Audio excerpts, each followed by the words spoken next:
Hello everyone, welcome back to GS study online. एक बार फिर से उपस्थित हुए हैं आप सभी के लिए।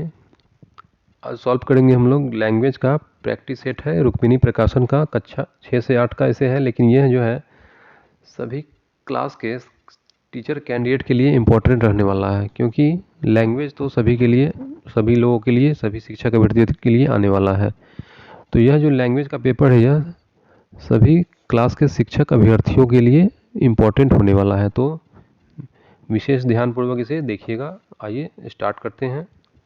हाँ, एक बात और कि जिन्होंने चैनल को सब्सक्राइब नहीं किया है वो चैनल को सब्सक्राइब जरूर कर ले। आइए स्टार्ट करते हैं बिना देर किए हुए। देखिए, लैंग्वेज का इंग्लिश एंड हिंदी का प्रैक्टिस सेट है, सेट नंबर 4 है। देखिए, क्वेश्चन नंबर 1 है, if someone helps you what should you से इंस्टेड। अगर आपकी कोई मदद करता है तो उसे आप क्या कहेंगे? उसे थैंक यू कहेंगे। तो ऑप्शन नंबर ए इसका सही जवाब हो जाएगा, थैंक यू।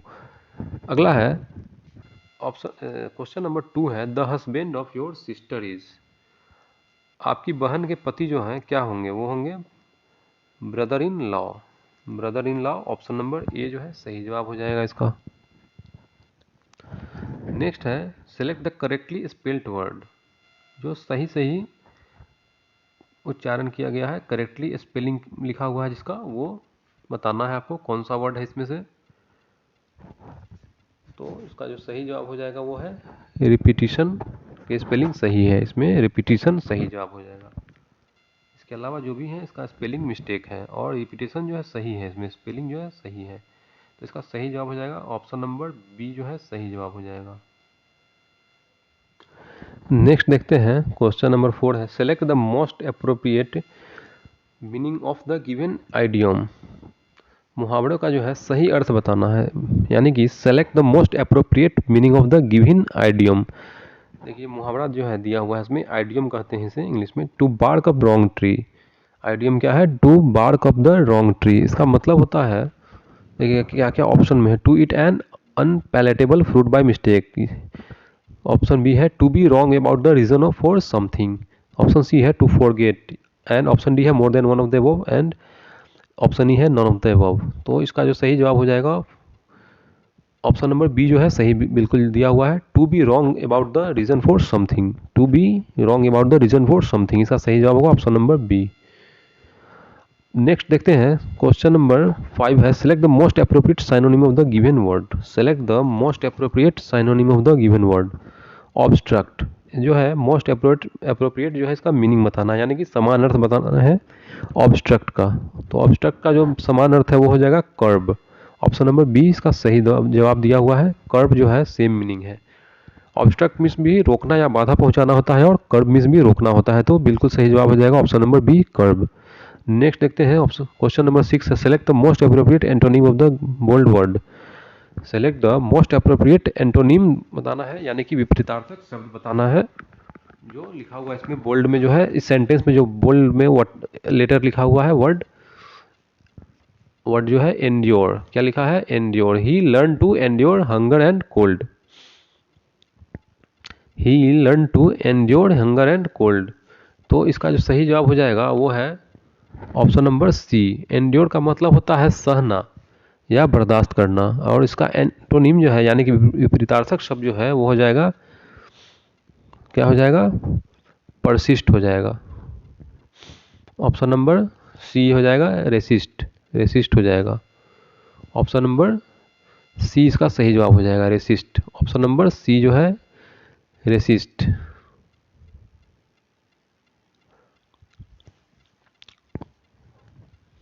तो इसका सही जवाब हो जाएगा रेसिस्ट। और रेसिस्ट का मतलब होता है रोकना। यहाँ पे एंटोनिम बताना है एंड्योर का, और इसका विपरीतार्थक यानी कि एंटोनिम हो जाएगा रेसिस्ट। रेसिस्ट मतलब होता है रोकना। आगे देखते हैं, ऑप्शन क्वेश्चन नंबर 7 है, select the most appropriate meaning of the given idiom. फिर से दिया है आइडियम यानी कि मुहावरा। देखिए कौन सा दिया हुआ है, प्ले विथ फायर, मतलब कि आग से खेलना। प्ले विथ फायर यानी कि खतरों से खेलना, इसका एक्चुअली मीनिंग होता है खतरों से खेलना। टू डू समथिंग रिस्की, कुछ खतरनाक करना या खतरों से खेलना। तो इसका जो सही जवाब हो जाएगा वो हो जाएगा option number B, to do something risky, to do something risky, option number B जो है सही जवाब हो जाएगा। ऑप्शन नंबर 20 का सही जवाब हो जाएगा, टू डू समथिंग रिस्की। आगे देखते हैं क्वेश्चन 8 देखते हैं आगे। Select the option that can be used as a one word substitute for the given word of the words, given group of words.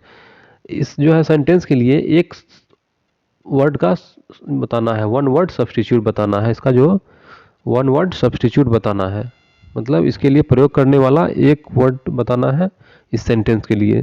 तो one who is not sure about goods existence, one who is not sure about God's existence, जो भगवान की मौजूदगी के लिए sure नहीं है, यानी कि उसे भगवान की मौजूदगी का एहसास नहीं है, तो उसे क्या कहते हैं, उसे कहते हैं एग्नोस्टिक।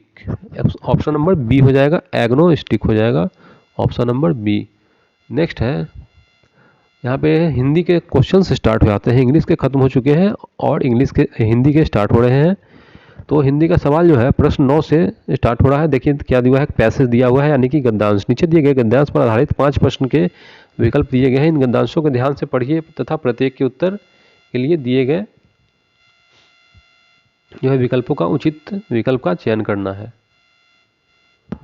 देखिए एक विद्यार्थी शब्द क्या दिया है, इसमें पैसेज पढ़ लेते हैं थोड़ा। विद्यार्थी शब्द दो शब्दों से योग से बना है, विद्या प्लस अर्थ, यानी कि अर्थात विद्या को चाहने वाला। विद्यार्थी शब्द की तरह अनुशासन शब्द भी 2 शब्दों के योग से बना है। अनु प्लस शासन, अनुशासन का अर्थ है अपने को वश में रखना, आदेशों या नियमों के पालन करना। नियंत्रण अथवा व्यवस्था का नाम ही अनुशासन है। अनुशासन समाज के नियमों का ही दूसरा नाम है। यद्यपि अनुशासन की आवश्यकता जीवन के हर क्षेत्र में है, तथापि विद्यार्थियों के लिए यह नितांत आवश्यक है, क्योंकि विद्यार्थी जीवन भावी जीवन की आधारशिला है। देखिए इस काल में जैसे संस्कार, जैसे प्रवृत्ति, जैसी आदतों का विकास हो जाता है, वे जीवन पर्यंत साथ नहीं छोड़ती हैं। जिस प्रकार किसी भवन का स्थायित्व उसकी आधारशिला की दृढ़ता पर निर्भर होता है, उसी प्रकार मानव जीवन की सफलता उसकी बाल्यावस्था और विद्यार्थी काल के सिंचन और संरक्षण पर आश्रित होती है। देखिए विद्यार्थी जीवन के बारे में इसमें पैसेज में दिया गया, यह समझ में आ चुका है, क्योंकि पैसेज को पढ़ना ही अनिवार्य होता है। इसमें पैसेज से में ही इसका जो क्वेश्चन दिया हुआ है, इसके उत्तर जो है इसी पैसेज में छुपे रहते हैं। जितने भी सवाल होंगे इसी पैसेज से रिलेटेड होंगे, इसलिए एक बार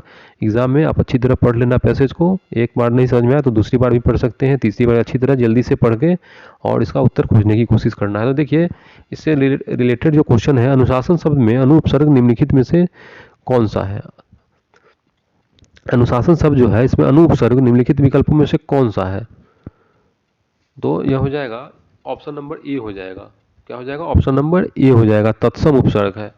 इसमें जो अनुशासन शब्द में अनुपसर्ग है, जो कौन सा है जो है तत्सम उपसर्ग हो जाएगा। कौन सा उपसर्ग होगा, तत्सम उपसर्ग। अनुशासन का अर्थ है, अनुशासन का क्या अर्थ है, इसमें पैसेज में बिल्कुल ही दिया हुआ था कि अनुशासन का अर्थ होता है स्वयं पर नियंत्रण करना, स्वयं पर नियंत्रण रखना। ऑप्शन नंबर ए सही हो जाएगा। आगे देखते हैं 11 है, विद्यार्थी जीवन में अनुशासन क्यों आवश्यक है, तो इसका ऑप्शन हो जाएगा डी, उपयुक्त में से एक से अधिक। क्योंकि देखिए सभी इसमें सही दिए हुए हैं, क्योंकि विद्यार्थी जीवन में विकसित अनुशासन की प्रवृत्ति जीवन पर्यंत साथ देती है, सही है बिल्कुल। यदि विद्यार्थी अनुशासित नहीं हो तो उसे दंड दिया जा सकता है, ये भी सही है। विद्यार्थी जीवन का अनुशासन जीवन की आधारशिला को दृढ़ता प्रदान करता है, बिल्कुल सही दिया हुआ, यानी कि उपयुक्त में से एक से अधिक, यानी कि 11 का डी जो है बिल्कुल सही जवाब होगा, 11 का डी। आगे देखते हैं क्वेश्चन नंबर 12 देखते हैं।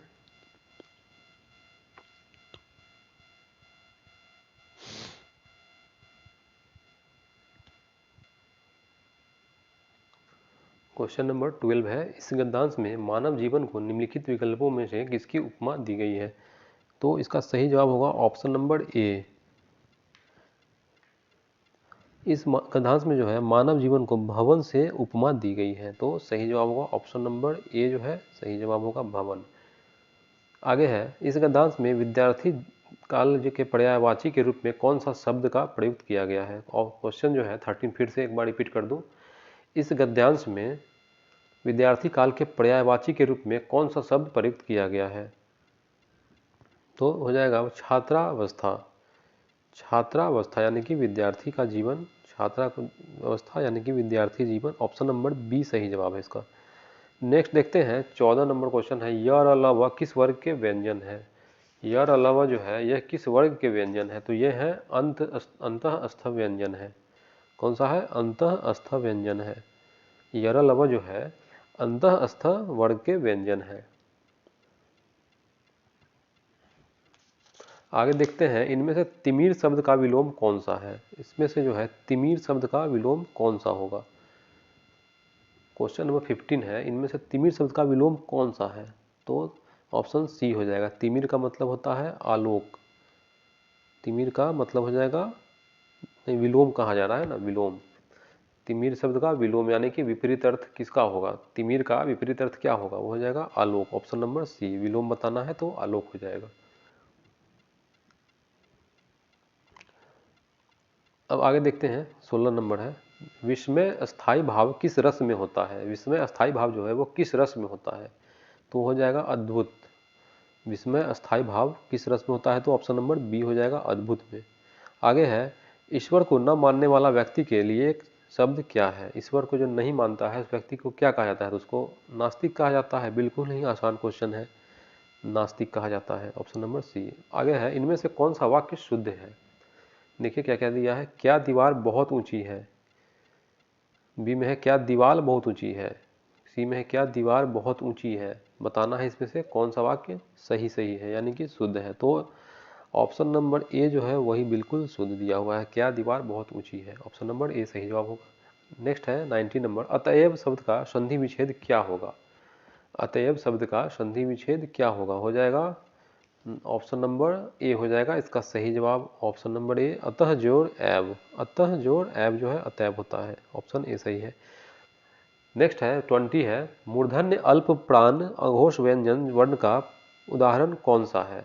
तो यह है ऑप्शन सी है, ऑप्शन सी ट। अगला है, इनमें से शुद्ध शब्द कौन सा है, शुद्ध शब्द बताना है। शुद्ध शब्द जो है इसमें ऑप्शन सी दिया हुआ है। ऑप्शन नंबर सी जो है बिल्कुल सही दिया हुआ है, ऑप्शन सी, क्योंकि इसका उच्चारण जो है ए का गलत है, बी का भी गलत दिया है। आशीर्वाद शब्द का सही उच्चारण सी हो जाएगा, ऑप्शन सी। आगे है 22 है, इनमें से विवरण चिन्ह कौन सा है। विवरण चिन्ह ऑप्शन बी में दिया हुआ है, विवरण चिन्ह यही होता है, ऑप्शन बी वाला। नेक्स्ट है, नेत्रहीन शब्द में कौन सा समास है। नेत्रहीन शब्द जो है इनमें से कौन सा समास है। तो जिसका नेत्र नहीं होता है उसे क्या कहते हैं, नेत्रहीन। तो इसमें जो है समास है, ऑप्शन बी हो जाएगा, तत्पुरुष। तत्पुरुष समास है, नेत्रहीन तत्पुरुष समास है। आगे देखते हैं क्वेश्चन नंबर 24 देख लेते हैं। स्थावर का विलोम शब्द कौन सा है। स्थावर का विलोम शब्द जंगम है। स्थावर का क्या होगा विलोम शब्द, जंगम। ऑप्शन बी सही है।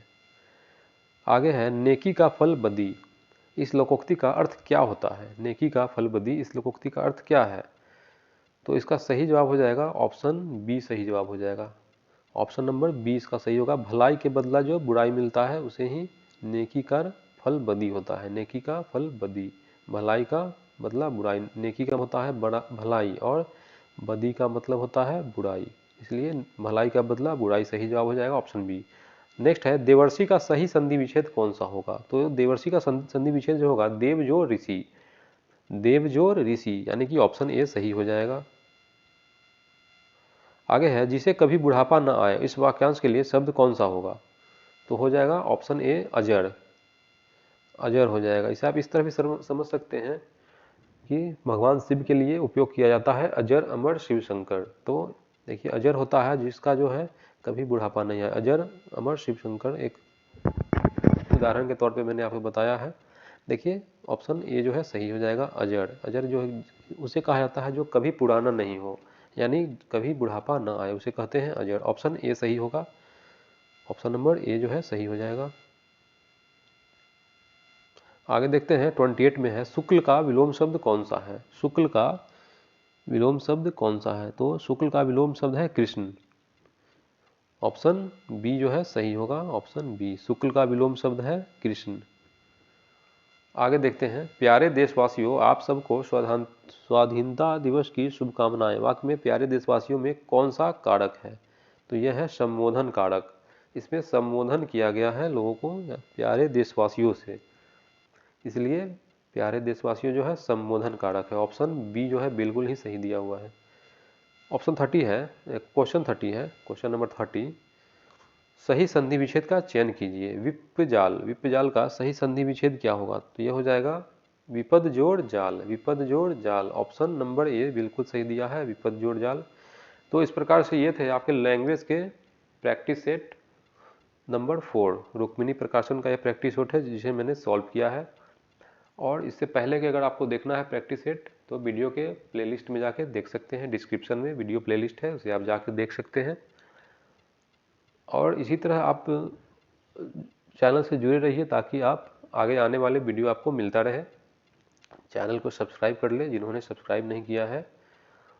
तो तब तक के लिए इतना ही है, मिलते हैं फिर से अगले वीडियो में। तब तक के लिए गुड बाय एवं जय हिंद। Thanks for watching.